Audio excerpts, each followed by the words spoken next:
It was supposed to be a quiet Sunday afternoon in the small town of Hollow Creek. The kind of place where people still left their doors unlocked, where the loudest noise was the hum of lawnmowers and the occasional bark of a dog.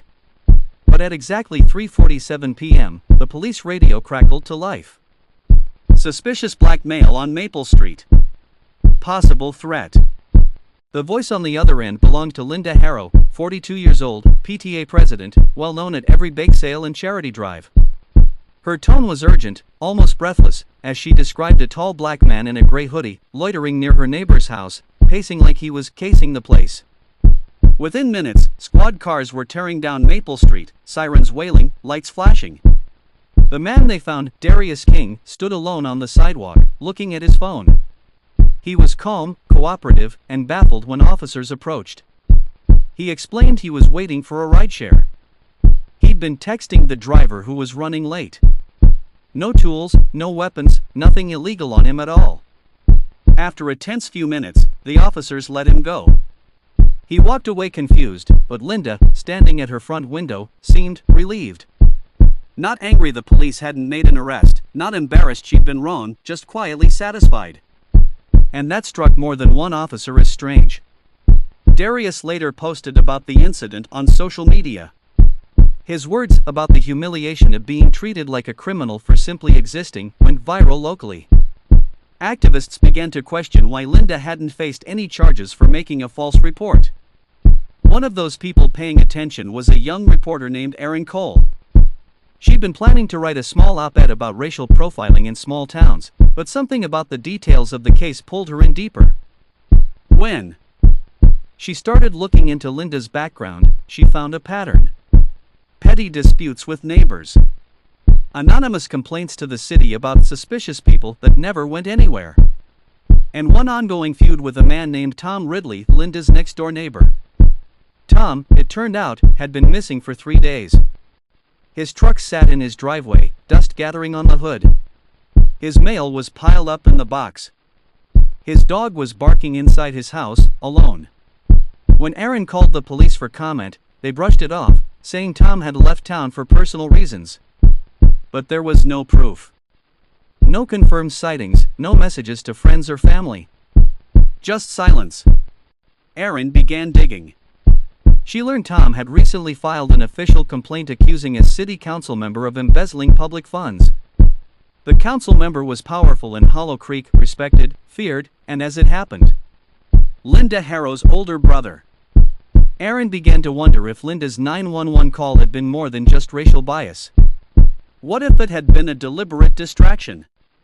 A way to redirect police attention away from something else happening that day? The deeper Erin looked, the more troubling the pieces became. Town budget records revealed large sums of money, hundreds of thousands of dollars, had simply vanished from public works accounts over the past 2 years. Witnesses placed Linda at City Hall just 2 days before Tom disappeared. Officially, she'd been dropping off cookies for staff. Unofficially, a janitor swore he saw her slip into a locked office with her brother, staying inside for nearly an hour. Then an anonymous email arrived in Erin's inbox. The sender claimed to be a whistleblower from inside City Hall. They said Tom had evidence of the embezzlement. That evidence, they warned, was gone now. And the day Linda made her 911 call? That was the same day, at the same hour, someone broke into Tom's home and removed several boxes from his study, boxes the whistleblower believed contained the proof. The email gave Erin a new lead, a pawn shop 2 towns over. There, sitting behind the counter, was a silver laptop with a small TR sticker on the corner. Security footage showed Linda herself carrying it into the store and walking out with cash. Erin took this to the police, who could no longer ignore the mounting evidence. They subpoenaed Linda's phone records. And there it was. 5 minutes after Darius was released from police custody, she called her brother. The investigation moved quickly. A private investigator working with Erin traced a storage unit rented under a fake name. Inside were Tom's wallet, his phone, and a jacket stained with blood. It wasn't enough to prove murder, but it was enough to arrest Linda for obstruction of justice, filing a false report, and conspiracy to cover up financial crimes. Her brother was indicted for embezzlement soon after. Tom Ridley's body was never found. Prosecutors believe he was killed to stop him from exposing the stolen funds. The racially charged 911 call was simply the perfect smokescreen, a diversion designed to occupy police while the real crime was being erased. In the months that followed, Darius King became an outspoken advocate for reform. He worked with lawmakers to pass a state bill making racially motivated emergency calls a criminal offense. The law would later be nicknamed Darius's Law. Linda's trial became a national spectacle. On the stand, she insisted she'd only been trying to protect her neighborhood. But the jury didn't buy it. The verdict was guilty. The sentence, 25 years in state prison. Her brother received 10 years for embezzlement. And Hollow Creek would never be the same. The small town's image as a safe, quiet place was shattered. People whispered about what really happened to Tom Ridley, about the possibility that more people were involved.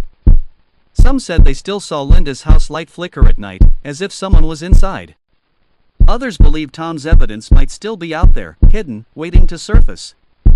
In the end, the truth was as chilling as it was simple. Linda's 911 call wasn't made out of fear. It was made out of calculation. It wasn't about a man standing on a street, it was about control, and silence, and a crime bigger than anyone first imagined. And for Tom Ridley, it may have been the last move in a deadly game he never saw coming.